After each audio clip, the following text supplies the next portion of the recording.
Hello साथीहरू, के गर्नुहुँदैछ? ठिकै हुनुहुन्छ होला है? म खाजा खानु लागेको छु। तपाईँहरू सबैजना सन्चै हुनुहुन्छ होला। हाम्रोमा त बत्ती नभएर के फोनै स्विच अफ भएको थियो हो। ल, तपाईँहरू ठिकै हुनुहुन्छ होला। ल, धेरै दिन भएको थियो भिडियो नहालेको, फेरि हाल्नु लागेको छु है साथीहरू। लाइक कमेन्ट सेयर गर्नुहोस् है। ल, खाएँ है साथीहरू। यो चाहिँ के भन्नुहुन्छ नि, अक्काबारे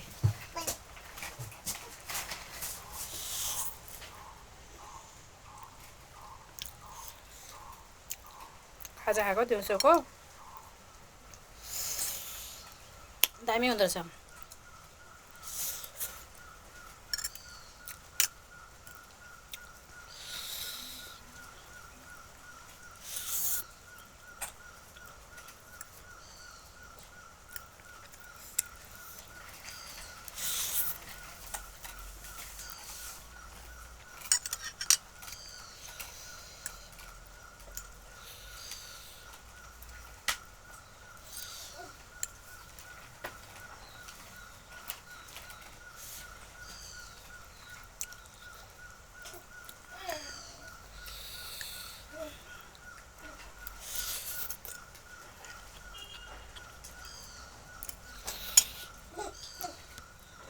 ल, बाई साथीहरू।